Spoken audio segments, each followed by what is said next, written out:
মানব জীবনে মুসিবত এটা একটা অবিচ্ছেদ অধ্যায়।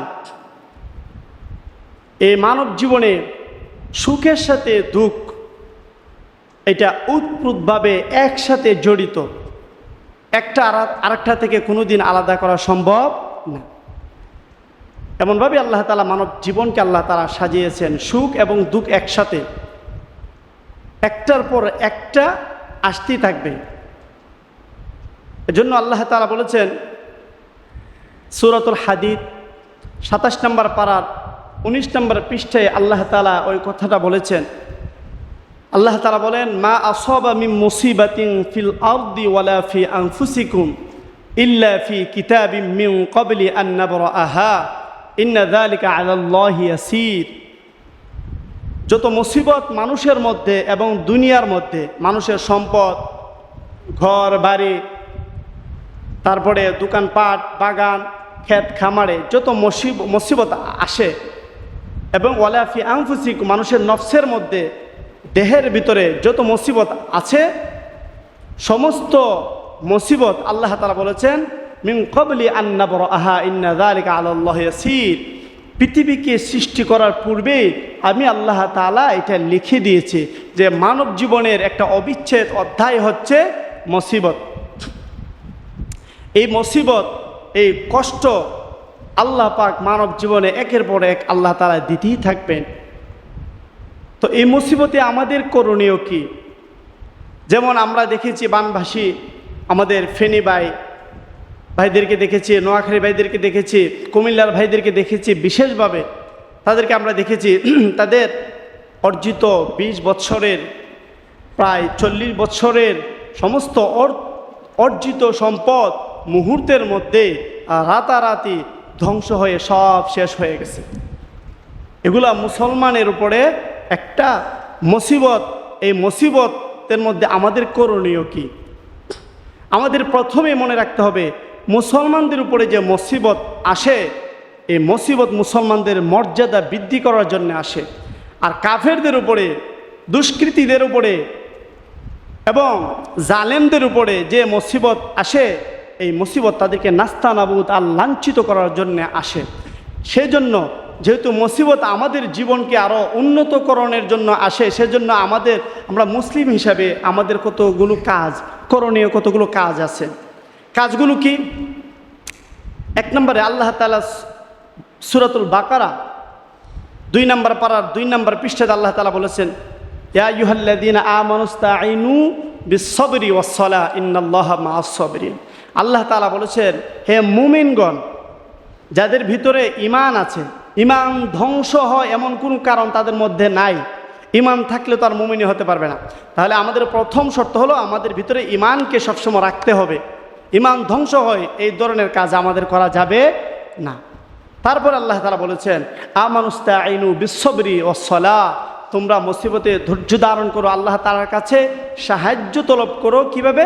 বিস-সাবরি, সবরের সাথে, আল্লাহর উপরে সন্তুষ্ট ভালোবাসা প্রকাশ করার সাথে। আল্লাহর উপরে কোনো খারাপ ভাবমূর্তি যেন প্রকাশ না হয় তোমার মুখ দিয়ে, তোমার অঙ্গ প্রত্যঙ্গ দিয়ে, অঙ্গভঙ্গি দিয়ে। ওয়াস-সালাহ, এবং নামাজের সাথে। অর্থাৎ নামাজ হচ্ছে সমস্ত ইবাদতের মূল, আসল। তার মানে হচ্ছে আল্লাহ তাআলা বলতে চাচ্ছেন যে মুমিনরা আল্লাহ পাকের গোলামি এবং আল্লাহ তাআলার উপরে সবর করে তোমরা আল্লাহ তাআলার কাছে সাহায্য প্রার্থনা করো। এমনভাবে যদি মুসিবতে যদি ধৈর্য ধারণ করতে পারো, ইন্নাল্লাহা মা'আস-সাবিরিন, আল্লাহ পাক এই সমস্ত ধৈর্যশীলদের সাথে আল্লাহ পাক আছেন, থাকবেন। তো যদি কেউ, তাহলে আমাদের করণীয় হচ্ছে কি, যত মুসিবত আসুক আমাদের ঈমান যেন ধ্বংস না হয়ে যায়। ঈমান ধ্বংসের অনেকগুলো কারণ আছে। ঈমান যেন ধ্বংস না হয়, বরং ঈমানের সাথে আমাদের আমলের উপরে অটল অবিচল থাকতে হবে মুসিবতের মধ্যে। তাহলে আল্লাহ পাক আমাদের সাথে, মুসিবতের মধ্যে আল্লাহ পাক আমাদের সাথে থাকবেন। দ্বিতীয় আয়াতে আল্লাহ তাআলা বলতেছেন, ওয়ালা তাকুলু লিমান ইউকতালু ফি সাবিলিল্লাহি আমওয়াত বাল আহইয়াউ ওয়ালাকিন লা তাশউরুন। যারা মুসিবতের মধ্যে যারা মারা যাবে তোমরা তাদেরকে মৃত বলো না, বরং তারা জীবিত, তাদের কাছে আমি আল্লাহ তাআলার পক্ষ থেকে রিজিক পৌঁছানো হয়। তাহলে বোঝা গেল মুসিবতের মধ্যে যদি কেউ মারা যায় তাহলে সে শহীদের মর্যাদা পায়। এজন্য শুধু আল্লাহর রাস্তায় জিহাদ করা, যুদ্ধ করে আল্লাহ তাআলা সন্তুষ্ট অর্জনের জন্য যুদ্ধ করে জীবন শেষ করে দেওয়া, এটাই শুধু শাহাদাত আর শহীদ নয়। মুসিবতের মধ্যে যে ব্যক্তি আল্লাহর গুলামি করে, আল্লাহর উপরে ভরসা করে, ধৈর্য ধারণ করে, আর সে যদি ওই মুসিবতে মারা যায় তাহলেও সে শহীদ। এই আয়াতের দ্বারা প্রমাণিত হয়। এজন্য আল্লাহর নবীজি বলেছেন ও শহীদ 5 প্রকার। যারা পেটের পীড়ায়, অর্থাৎ পেটের যন্ত্রণায়, পেটের ভিতরে অনেক অসুস্থতা, এই অসুস্থতায় যারা মারা যায়, অসুস্থতার মধ্যে যারা মানে কষ্ট করতে করতে অসুস্থ অবস্থায় যারা মারা যায় তারা শহীদ। যারা পানিতে ডুবে মারা যায় তারা শহীদ। যারা আগুনে পড়ে মারা যায় তারা শহীদ। যারা ধ্বংস স্তূপে আটকে পড়ে মারা যায় তারাও শহীদ। আর যারা আল্লাহর ময়দানে যুদ্ধ করে মারা যায় তারাও শহীদ। যারা মহামারীতে মারা যায় তারাও শহীদ। তাহলে দেখেন এই প্রত্যেকটা হচ্ছে বড় বড় মুসিবত। শুধু আল্লাহর রাস্তায় যুদ্ধ করে মরলেই শুধু শহীদ নয়, বরং আল্লাহর পক্ষ থেকে যে বড় বড় মুসিবতগুলো আসে ওইগুলোতে যদি কেউ ইমানের সাথে যদি ধৈর্য ধারণ করতে পারে তাহলেও সে শহীদের মর্যাদা পাবে। আপনার স্ত্রীকে আরেকজনে নিয়ে গেছে, আপনার বোনের সাথে আরেকজন অপকর্ম করছে, আপনি প্রতিবাদ করবেন না তা হবে না, বরং আপনি প্রতিবাদ করতে গিয়ে যদি আপনি মারা যান তাহলে আপনি শহীদ। এটা আপনার হক, ন্যায্য হক, এটা শরীয়ী হক, এটা ফিরিয়ে আনতে গিয়ে যদি আপনি যুদ্ধ করেন, প্রতিবাদ করেন, আর যদি আপনি মারা যান তাহলে আপনি শহীদ। যেমন আমাদের বৈষম্য বিরোধী ছাত্র ভাইয়েরা যারা রাজপথে যারা ইন্তেকাল করেছে তারাও শহীদ, কারণ তারা শরিয়া সম্মত কিছু বৈধ দাবি আদায়ের জন্য যখন তারা রাজপথে লড়েছে তখন তাদেরকে হত্যা করা হয়েছে। তাহলে তাদের অধিকার পাওয়ার জন্য যারা প্রতিবাদ করে তারা যদি ওইখানে মারা যায় তারাও শহীদ। তবে আমাদের আরেকটা জিনিস খেয়াল রাখতে হবে, আল্লাহর উপরে, ইমানের উপরে থাকতে হবে, গুলামির উপরে থাকতে হবে। আমি দেখেছি রাজপথে আমার এই লড়াকু সৈনিক ভাইয়ারা রাজপথে তারা নামাজও পড়েছে, অনেক ভালো ছিল তাদের আকীদা, অনেক সুন্দর ছিল। তো যাই হোক, যে কথা বলতেছিলাম, মুসিবত আমাদের উপরে আসলে আমাদেরকে ধৈর্য ধারণ করতে হবে, ইবাদতে অটল অবিচল থাকতে হবে। কারণ আমাদের উপর যে মুসিবত আসে এই মুসিবতটা মূলত আমাদেরকে আরও দামি করার জন্য আসে, জিল্লতি লাঞ্ছিত করার জন্য আসে না। এরপরে আয়াতে আল্লাহ তাআলা বলছেন ওয়ালা নাবলুওয়ান্নাকুম বিশাইইম মিনাল খাউফি ওয়াল জুই ওয়া নাকসিম মিনাল আমওয়ালি ওয়াল আনফুসি ওয়াস সামারাত ওয়া বাশশিরিস সাবিরিন। আল্লাহ তাআলা বলেছেন, হে ঈমানদারেরা, তোমাদেরকে আমি আল্লাহ পাক পরীক্ষা নেব। কিভাবে? মিনাল খাউফ, ভয় ভীতি দিয়ে, হাজারো ভয়ের মধ্যে আল্লাহকে স্মরণ করবা, সবরের সাথে আল্লাহকে স্মরণ করবা। ওয়াল জু, পেটের খিদায়, অভাব অনটনের পেটের খিদায় তোমাদেরকে আমি পরীক্ষা করব। সেখানেও যেন তুমি পেটের খিদায় আরেক লোকের কলা চুরি, আম চুরি, জাম চুরি, মাল সম্পদ লুটপাট যেন না করো, বরং সবরের সাথে ধৈর্যের সাথে আল্লাহর গুলামি করে যাও। যদি এই অভাবে আর পেটের খিদায় তুমি যদি মারা আর যাও তাহলে কি হবে?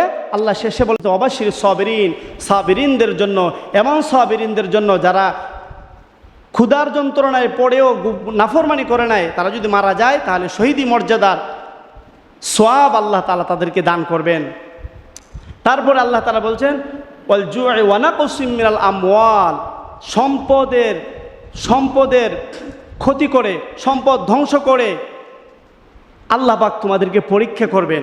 যে কোনো বালা মুসিবতে তোমাদের সম্পদ সব শেষ হয়ে যাবে, কিন্তু ইমানের উপরে থাকতে হবে, নামাজের উপরে থাকতে হবে, গুলামির উপরে থাকতে হবে।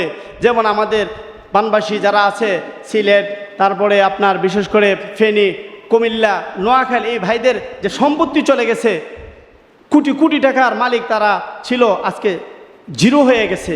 তাহলে আল্লাহ পাক তাদেরকে এক পরীক্ষার মধ্যে ফেলেছেন।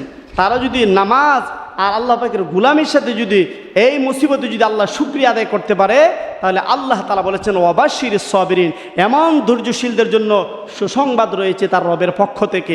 দ্বিতীয়ত আল্লাহ তাআলা বলেছেন ওয়াল আনফুসি, তাদের মালের, তাদের দৈহিক ক্ষতি দিয়ে, দৈহিক অসুস্থতা দিয়ে তারপরে মুসিবত দিয়ে আমি আল্লাহ পাক মুমিনদেরকে পরীক্ষা করব। যদি ওই মুসিবতে যদি সে মারা যায় তাহলে সে আল্লাহ পাকের পক্ষ থেকে সুসংবাদ প্রাপ্ত হবে। ওয়াসসামারাত, এরপরে আল্লাহ তাআলা বলেছেন ফল মূল বাগান ধ্বংস করে আমি আল্লাহ পাক তোমাদেরকে পরীক্ষা করব। তাহলে এই দুনিয়াটা হচ্ছে একটা পরীক্ষার হল, এই দুনিয়াটা হচ্ছে একটা পরীক্ষার হল।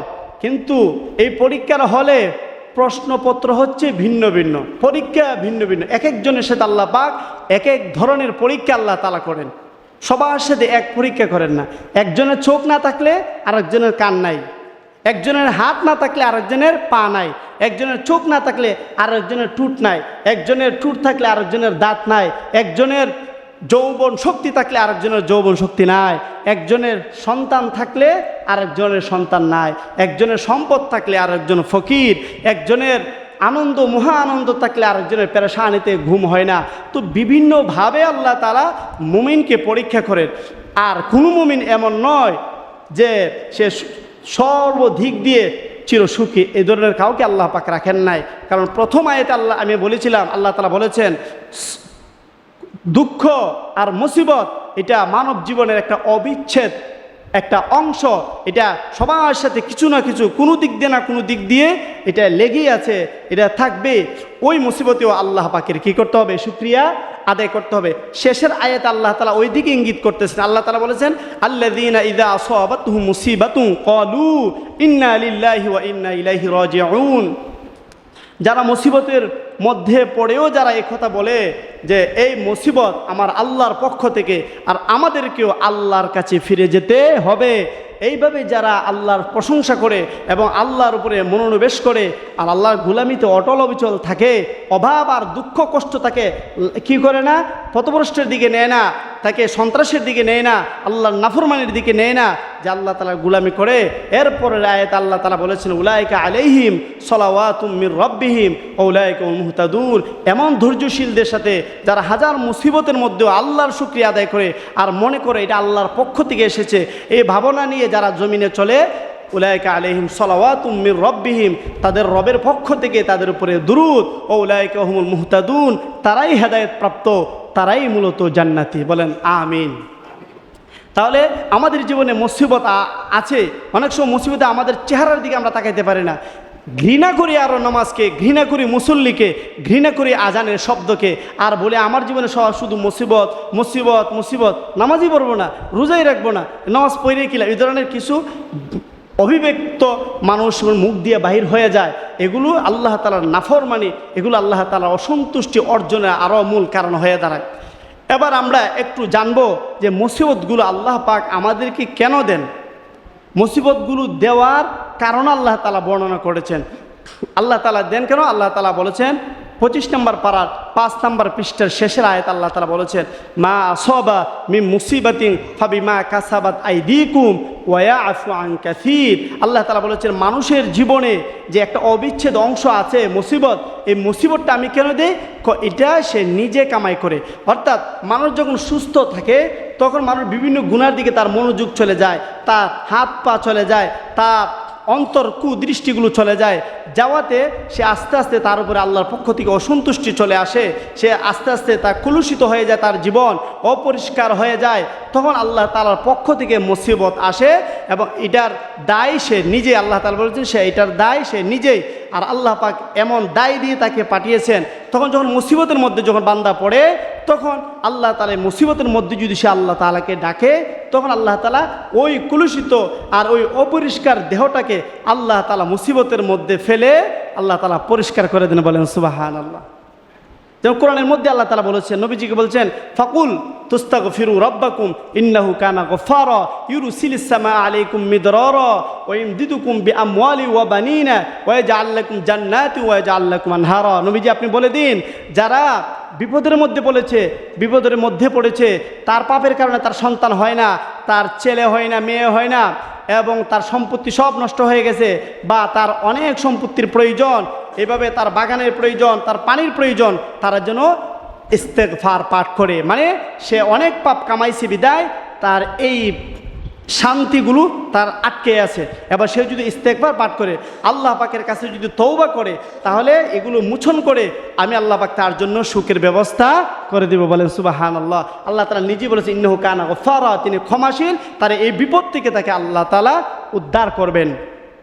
তাহলে মানব জীবনে যে আমাদের মুসিবত আসে, এই মুসিবতটা মূলত আমরা নিজেরাই সুখে পড়ে কামাই। আবার দুঃখের মধ্যে যদি আল্লাহ তাআলার প্রশংসা করি, তখন আল্লাহ তাআলা এই প্রশংসা, দুঃখের অবস্থায় যখন আমরা আল্লাহ প্রশংসা করি, তখনই আল্লাহ পাক ওই কষ্টের জীবনটা কেটে আবার আল্লাহ পাক সুখ দান করেন। এবার আসেন, এই আল্লাহ পাক আমাদেরকে এই মুসিবতটা কেন দেন? নবীজি হাদিসে পাকে বলেছেন, মিশকাত শরীফের 5142 নম্বর হাদিস, নবীজি বলেন, ক্বালান নবী সাল্লাল্লাহু আলাইহি ওয়াসাল্লাম, উম্মতি হাযিহি উম্মাতুম মারহুমাতুন লাইসা আলাইহা আযাবুন ফিল আখিরাহ আযাবুহা ফিদ দুনিয়া আল ফিতানু ওয়াল কিতাল ওয়াজ জালাজিলু। নবীজি বলেছেন, আমার উম্মত এমন এক উম্মত যেটা সবসময় রহমপ্রাপ্ত, দয়াপ্রাপ্ত, ক্ষমাপ্রাপ্ত। আমার এই উম্মতের জন্য আখিরাতে কোনো শাস্তি নাই। দুনিয়াতে কিছু শাস্তি আছে, সেগুলো যেগুলো ধৈর্য ধারণ করতে পারে, আল্লাহর উপরে শুকরিয়া আদায় করতে পারে, তাহলে তার আখিরাতে কোনো শাস্তি নাই। এক নম্বরে নবীজি বলেছে আল ফিতানু ওয়া জালাজিলু ওয়াল কিতাল। আল ফিতানু মানে ফিতনা, অর্থাৎ দুনিয়ার মোহ, মায়া, ভালোবাসা এবং দুনিয়ার প্রতি আসক্ত হওয়া, কিছু গুনাহ অর্জন করে ফেলা, এইগুলোর মাধ্যমে আল্লাহ তাআলা বান্দাকে মুসিবতের মধ্যে ফেলে দিয়ে সে যদি মুসিবতের পরে আল্লাহকে তাআলাকে ডাকে, তাহলে এই মুসিবতের বিনিময়ে সে আখিরাতের মুসিবত থেকে উদ্ধার হয়ে যাবে। বলেন সুবহানাল্লাহ। তবে মুসিবতের মধ্যে ঈমান থাকতে হবে, আল্লাহ তাআলার গোলামি থাকতে হবে। দ্বিতীয় নম্বরে বলছে ওয়া জালাজিলু, ভূমিকম্প, অর্থাৎ ধ্বংসস্তূপে পরিণত হওয়া, তার সম্পদ চলে গেছে, জমিন ধসে গেছে, বিল্ডিং ধসে গেছে, এইভাবে ক্ষতি হয়ে গেছে। সে যদি ক্ষতিটার মাধ্যমে যদি আল্লাহ তাআলা শুকরিয়া আদায় করে, তাহলে এই ক্ষতিটার বিনিময়ে আখিরাতের যে ক্ষতি ছিল, মুসিবত ছিল, এটা আল্লাহ পাক দূর করে দিবেন। বলেন সুবহানাল্লাহ। 3 নম্বরে রয়েছে ওয়াল কিতাল, বিনা দোষে হত্যা হওয়া, আর তার কোনো দোষ নাই, তাকে মানুষ হত্যা করে ফেলেছে, সে নির্দোষ, সে হত্যা হয়েছে, ও তার এই মুসিবতের কারণে আখিরাতে সে সমস্ত গুনাহ তার আল্লাহ ক্ষমা করে তাকে আল্লাহ তাআলা জান্নাতবাসী করে দেবেন। বলেন সুবহানাল্লাহ। তাহলে দুনিয়াতে আল্লাহ পাক আমাদেরকে কিছু মুসিবত দিবেন, এর বিনিময়ে আমাদেরকে আখিরাতে আল্লাহ তাআলা পরিষ্কার করতে চান, একদম ধুয়ে মুছে সাফ করতে চান। স্বর্ণ যখন মানুষের শরীরে থাকে, এটা পদার্থ, এটা চুষে নেওয়ার এটার মাদ্দা আছে, এটার বৈশিষ্ট্য আছে। এজন্য মহিলারা বেশি অসুস্থ থাকে, তাদের জন্য স্বর্ণ ব্যবহার করা জায়েজ, আমাদের জন্য হারাম। তো মহিলারা যখন স্বর্ণ ব্যবহার করে, তাদের শরীরের রোগ বালা মুসিবত ওই স্বর্ণ এবং মুদ্রা চুষতে একটা সময় সে দুর্বল হয়ে যায়, এমনিতে সে ঝরে পড়ে যায়, আবার এটারে আগুন দিয়ে পুড়ে আবার এটারে দামি করতে হয়। তো মানুষও দুনিয়ার মোহ পড়ে তার অন্তর কুলুষিত হয়ে যায়, তার আখিরাত ঝাপসা হয়ে যায়। আল্লাহ পাকের কাছে আবার সবরের সাথে যখন মানুষ ধৈর্য ধারণ করে, যখন গোলামি করা শুরু করে, তখন আল্লাহ পাক তাকে এই মুসিবত থেকে উদ্ধার করে আবার আখিরাতের জন্য তাকে একদম পরিষ্কার করে দেন। বলেন সুবহানাল্লাহ। তাহলে এই মুসিবতে আমাদেরকে আল্লাহ তাআলা ফেলান এই জন্য যেন আখিরাত থেকে আমাদেরকে মুক্তি দেন, এবং আমরা সুখের অবস্থায় যে আল্লাহ পাকের যে নাফরমানি করেছি, যেন আমরা বুঝতে পারি একথা যে কোনো মানুষের জন্য চির সুখ নয়। আবার যখন আমরা মুসিবতে পড়ি, আমরা যেন একথা বুঝতে পারি যে এই মুসিবত আল্লাহ তাআলার পক্ষ থেকে এসেছে। এই কথাটাও আল্লাহ তাআলা কোরআনের মধ্যে বলেছেন, সূরাতুল হাদীদ 27 নম্বর পারার 19 নম্বর পৃষ্ঠাতে আল্লাহ তাআলা বলেছেন, লিকাইলা তাআসাউ আলা মা ফাতাকুম ওয়ালা তাফরাহু বিমা আতাকুম ওয়াল্লাহু লা ইউহিব্বু কুল্লা মুখতালিন ফখুর। আল্লাহ তাআলা বলেছেন, কেন মুসিবত দে? মুসিবত দ্বারা দুইটা উপকার হয়। এক নম্বরে লিকাইলা তাআসাউ আলা মা ফাতাকুম, সে যেন বুঝতে পারে আমার যা কিছু ধ্বংস হয়েছে এগুলো আফসোসের বিষয় নয়, কারণ এগুলো আল্লাহ তাআলা পৃথিবীর সৃষ্টির পূর্বে আল্লাহ তাআলা এখানে লিখিত দিয়েছেন, আল্লাহ তাআলা এগুলো লিপিবদ্ধ করেছেন। দ্বিতীয় নাম্বার কি, ওয়ালা তাফরাহু বিমা আতাকুম, আমাকে যে আল্লাহ তাআলা সুস্থতা দান করেছেন, এতে কোনো অহংকার করার, কোনো গৌরব করার কোনো বিষয় নয়, অতি আনন্দিত হওয়ার কোনো বিষয় নয়, কারণ আমার সামনে কি আছে? মুসিবত আছে। আল্লাহু লা ইউহিব্বু কুল্লা মুখতালিন ফাখুর, অহংকারীকে আল্লাহ তাআলা পছন্দ করেন না। এই জন্য আল্লাহ তাআলা মুসিবত দিয়ে বুঝান যে তোমার সামনে সবসময় এভাবে মুসিবত আসতে থাকবে, তুমি চিরসুখী নও, তুমি অপ্রতিরুদ্ধ নও, তুমি চিরঞ্জীবী নও, তোমাকে কেউ আটকাতে পারবে না, তোমার ক্ষমতা কেউ নষ্ট করতে পারবে না, তোমাকে ক্ষমতা থেকে কেউ নামাতে পারবে না, এমন মনোভাব নিয়ে তুমি কোনোদিন থাকতে পারো না। দেখা গেছে আমাদের সরকার দেখছেন মানুষ বিশ্বাস করে নিয়েছিল তাকে নামানো কোনো পক্ষে সম্ভব না, কিন্তু আল্লাহ তাআলা মুহূর্তের মধ্যে তাকে সেখান থেকে একদম লাঞ্ছিত করে তাকে সেখান থেকে ক্ষমতা থেকে নামিয়ে দিয়েছেন। সে আল্লাহ তাআলা বুঝে এই যে মুসিবতটা আনছে সেজন্য বুঝতে পারে যে ক্ষমতা চিরস্থায়ী নয়, আনন্দ চিরস্থায়ী নয়। প্রত্যেক আনন্দের পরে একটা দুঃখ থাকে, আবার প্রত্যেক সুখের পরে আবার একটা কী থাকে, দুঃখ থাকে। আর এর মাধ্যমে আল্লাহ তাআলা বলতে চান যে কেউর ভিতরে যেন অহংকার না ঢুকে, তার ভিতরে যেন গৌরব না ঢুকে, সেজন্য আল্লাহ তাআলা মুসিবত, এই জন্য মুসিবত আমাদের জীবনে অনেক দামি একটা জিনিস। যদি আমরা সবরের সাথে ধৈর্যের সাথে সেই মুসিবত থেকে আমরা উদ্ধার হতে পারি। এবার আরেকটা কথা বলবো, 2 নম্বর পারার 12 নম্বর পৃষ্ঠা সূরাতুল বাকারাতে আল্লাহ তাআলা বলেছেন, আম হাসিবতুম আন তাদখুলুল জান্নাতা ওয়ালাম্মা ইয়াতিকুম মাসালুল লাযিনা খালাউ মিন ক্বাবলিকুম মাসাতহুমুল বাসা ওয়াদ দাররা ওয়া যুলজিলু হাত্তা ইয়াকুলার রাসূলু ওয়াল্লাযিনা আমানু মাআহু মাতা নাসরুল্লাহ আলা ইন্না নাসরাল্লাহি করিব।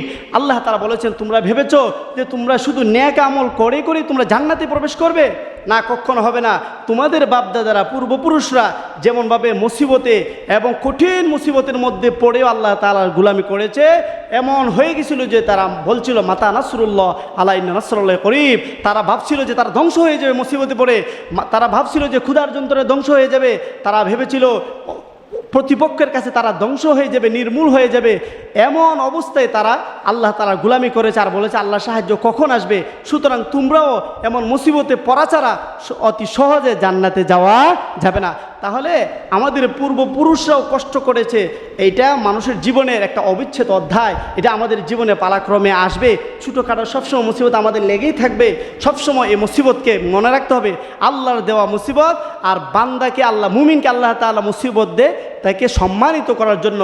যেমন এই কথাটা আল্লাহ তাআলা সূরাতুল মুনাফিকুন 28 নম্বর পারা 16 নম্বর পৃষ্ঠাতে আল্লাহ তাআলা বলেছেন, ওয়ালিল্লাহিল ইজ্জাতু ওয়ালি রাসূলিহি ওয়ালিল মুমিনিন। আল্লাহ তাআলা বলেছেন যত ইজ্জত যত সম্মান আল্লাহর জন্য, নবীর জন্য, মুমিনের জন্য। তাহলে মুমিনকে আল্লাহ তাআলা মুসিবতের মধ্যে ফেলে লাঞ্ছিত করতে চান না, বরং এই মুসিবতের মাধ্যমে তার পাপগুলো আল্লাহ তাআলা ধুয়ে মুছে সাফ করতে চান, বরং তাকে এক অভিজ্ঞতা দিয়ে আল্লাহ তাআলার গুলামিতে আরও নিমগ্ন করতে চান। সেজন্য বুঝতে পারে, আরে আমি যে মুসিবতে পড়ছিলাম, যদি উদ্ধার না হইতাম তাহলে এই সুখ আর আমি পেতাম না। এবং সেজন্য এও বুঝতে পারে যে আমি যে সুখে আগে ছিলাম, এখন আমাকে আল্লাহ তাআলা মুসিবত দিয়েছে, আমাকে ওই সুখটার মধ্যে আমি থেকে যে আল্লাহ নাফরমানি করেছি বা ওই সুখের মধ্যে যে দুর্বলতা করেছি, আর জীবনে এগুলা করব না। এজন্য মুসিবত আল্লাহ তাআলার পক্ষ থেকে অনেক দামি জিনিস। তবে এখান থেকে উদ্ধার হইতে কি লাগবে? আল্লাহ তাআলা প্রথম আয়াত যে আয়াতটা তেলাওয়াত করেছিলাম, ইয়া আইয়ুহাল্লাযিনা আমানু ইসতাঈনু বিস-সাবরি ওয়াস-সালাহ ইন্নাল্লাহা মা'আস-সাবিরিন। যখন তোমাদের উপরে মুসিবত আসবে, সবরের সাথে আর নামাজের সাথে, আল্লাহর গোলামির সাথে তোমরা আল্লাহ তাআলার কাছে সাহায্য প্রার্থনা করো, তাহলে আল্লাহ তোমাদের সাথে আছেন। আর যদি মুসিবতে পড়লাম, আল্লাহ তাআলার গোলামির সাথে কোনো কি নাই, সম্পর্ক নাই, শুধু আমাকে ত্রাণ দাও, আমাকে এগুলো দাও, হ্যাঁ তোমাকে মুসিবত থেকে আল্লাহ তাআলা তুলবেন, কিন্তু আল্লাহ পাকের প্রকৃত সাবিরিনদের খাতায় তোমার নামটা উঠে নাই। এর জন্য যত মুসিবত আমাদের জীবনে আসুক, মুসিবত একদিন চলে যাবে। সূরা আলাম নাশরাহ ওই আয়াতে আল্লাহ তাআলা বলেছেন, ইন্নামা আল উসরি ইউসরা। প্রত্যেক কষ্টের পরে আল্লাহ তাআলা সুখ দান করবেন। কেউ চির কষ্টেও থাকবে না, কেউ চির সুখেও থাকবে না, পালাক্রমে একটার পর একটা আসতে থাকবে। তবে আমাদের সুখে এবং দুঃখে যেন আল্লাহ পাককে আমরা স্মরণ করতে পারি। আল্লাহ পাক আমাদেরকে তৌফিক দান করুক, সকলে বলেন আমিন।